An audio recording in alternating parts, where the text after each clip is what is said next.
ये अल्लाह का शुक्र है कि मैं अपने बच्चों की रोज़ी ये सैकल नाल भी कमा रहा वहाँ, सैकल तो फेरी ला के भी। तुहां मेरे नाल हमदर्दी की, हमदर्दी के अल्फाज किए, लेकिन जोड़ा तुहां मेरे नाल रवैया शुरू कर दिता है, तुहाडी मेहरबानी। लेकिन उन्होंने ये गल भी अच्छी ना लगी यदी कि इन्हें इंज क्यों आख्या, क्योंकि वह मालक सन काम दे, चिंगचे सी ਉਹਦੇ ਉੱਤੇ मैं फ्रूट की रेहड़ी लांदा हाँ और अपना रोज़ी रोज़गार कमांदा हाँ।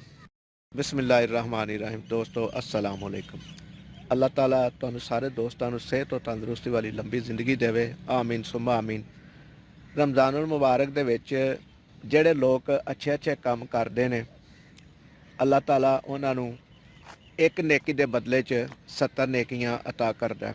नवे दोस्त देखने वाले अगे गुजारिश है कि साडे चैनल को अगर सबसक्राइब नहीं किया तो सबसक्राइब कर लवो और घंटी के बटन भी दबा दो ताकि साड़ी हर नवी आने वाली वीडियो का नोटिफिकेशन तुहाडे तक पहुँच सके। दोस्तों पिछलियां चंद एक वीडियो दे विच मैं तुहाडे अगे जिक्र किया कि एक दो बंदा है उहदे नाल धराओ होया। किस तरह का धराओ होया कि वह बाहर गया तो उन्होंने खड़न वाले जोड़े बंदे हैं उस वक्त उन्होंने हमदर्दी की उन्हें, लेकिन जो बाहर चला गया तो फिर वो को रज कम लिया और जड़ियाँ वो गल्लां कीतियां हन वो गल्लां तो भी मुकर गए और इस तरह के मुकरे कि वह बंदे नूं मजबूरन फिर जड़ा ना हरूज लवा के वापस पाकिस्तान आना पिया। दोस्तों ये थोड़ी जी गल की है, यदा जड़ा पस मंज़र है जिस तरीके उन्हें मैनूं दस्सिया बंदे ने वो ये वे कि जो बाहर गया उत्थे उहदे कोल काम ज़्यादा लेंदे सन ते तनख्वाह जिहड़ी देंदे हन उहदे विचों वो जिहड़ी मदद उन्हें शुरू जी दसी ही कि असीं तेरी मदद करने आ, तैनूं लै जाने आ, तेरा कोई खर्चा नहीं होएगा।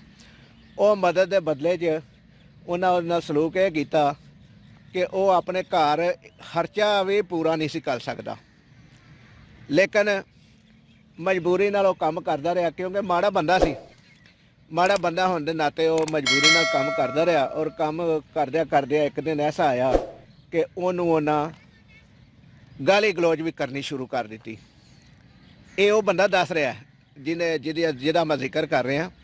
तो गाली गलोच जो शुरू की तो उन्हें फिर कहा कि गल ये वे कि मैं तुहाडे कोल आया तो है वां, तुहां मेरे नाल हमदर्दी की, हमदर्दी के अल्फाज किए, लेकिन जोड़ा तुहां मेरे नाल रवैया शुरू कर दिता है ये वो हमदर्दी वाला रवैया नहीं। लिहाजा मैनू मेरे काम का दसो कि मैं जो कोई काम घट करना वा तो उन्हें आखिया नहीं काम तो तू करना सही।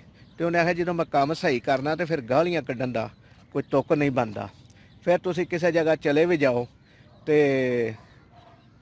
मैं तुहाडा बाद काम पूरा करना वा। अगर कोई गाहक आ जाए उहदे कोल जिहड़े पैसे मिलते हैं वो एक एक पाई का तुहानूं हिसाब भी देना वा। लिहाजा मेरी इज्जत नफस जिहड़ी है उहनूं मजरूह ना करो, तुहाडी मेहरबानी। लेकिन उन्होंने ये गल भी अच्छी ना लगी यदी कि इन्हें इंज क्यों आख्या, क्योंकि वह मालक सन काम दे तो उन्होंने हरूज लवा के पाकिस्तान भेज दिता। लेकिन जिस तरह ही पाकिस्तान भेजा तो महीना डेढ़ महीना कुछ अरसा गुजरिया तो उसदे बाद उन्होंने पता चलिया कि उस बंदे ने जिहड़ी दुकान बनाई सी जिस वो काम करदा सी वो दुकान जवाल पजीर हो गई। जवाल पजीर इस तरह की हो गई कि ਉਹਦੀਆਂ मशीनां भी वेखियां जिन्हां दे उत्ते काम करदा सी, जिन्हें नाल उन्हें अपना रोज़गार बनाया सी और मकरूज हो के किसी कोल खुद काम करन लग पिया।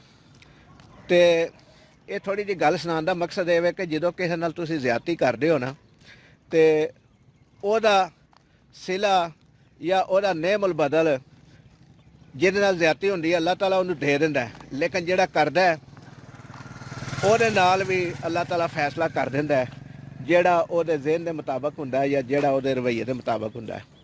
तो देखो दोस्तों यह वेखो कि एक दोस्त खड़ा है मेहनत मजदूरी कर रहा है तो इत्थे व्यू दे विच देख लो कि दूर दूर तक कोई आबादी नज़र नहीं आ रही, मैं दिखा रहा तुहानूं। लेकिन यह बंदा अपने रिज़क की तलाश देखो फेरी ला रहा है। यह इस बंदे ने दस्सिया कि मेरे को पहलू जड़ा ना चिंगची सी ਉਹਦੇ ਉੱਤੇ मैं फ्रूट की रेहड़ी लांदा हाँ और अपना रोज़ी रोज़गार कमांदा हाँ, लेकिन वो चोरी होने तो बाद मैं फिर सैकल ते आ गया ਔਰ ਸਾਈਕਲ ਤੇ ਆਇਆ ਹਾਂ ਤੇ ਲੇਕਿਨ ਇਹ ਅੱਲਾ ਦਾ ਸ਼ੁਕਰ ਹੈ ਕਿ ਮੈਂ ਆਪਣੇ ਬੱਚਿਆਂ ਦੀ ਰੋਜ਼ੀ ਇਹ ਸਾਈਕਲ ਨਾਲ ਵੀ ਕਮਾ ਰਿਹਾ ਹਾਂ, ਸਾਈਕਲ ਤੇ ਫੇਰੀ ਲਾ ਕੇ ਵੀ। ਹਰ ਵਕਤ ਬੰਦਾ ਅੱਲਾ ਤਾਲਾ ਦਾ ਸ਼ੁਕਰ ਅਦਾ ਕਰਦਾ ਹੈ ਤੇ ਇਹ ਹੀ ਸਾਨੂੰ ਸਾਰਿਆਂ ਨੂੰ ਕਰਨਾ ਚਾਹੀਦਾ। ਅੱਜ ਮੌਸਮ ਬੜਾ ਖੁਸ਼ਗਵਾਰ ਹੋਇਆ, ਕੱਲ ਬੜੀ ਗਰਮੀ ਸੀ ਤੇ ਇਹ ਦੇਖੋ ਬੈਗ ਤੇ ਬੱਦਲ ਛਾਏ ਨੇ ਔਰ ਹਲਕੀ ਹਲਕੀ ਜਿਹੜੀ ਨਾ ਬੂੰਦਾਬਾਂਦੀ ਵੀ ਸ਼ੁਰੂ ਹੋ ਗਈ ਹੈ। ਮਜ਼ੀਦ ਮੈਂ ਤੁਹਾਡੇ ਨਾਲ ਕੁਝ ਗੱਲਾਂ ਕਰਨੀਆਂ ਚਾਹੁੰਦਾ ਹਾਂ ਲੇਕਿਨ ਬਾਰਿਸ਼ ਨੇ ਮੈਨੂੰ ਰੁਕਣ ਤੇ ਮਜਬੂਰ ਕਰ ਦਿੱਤਾ ਹੈ।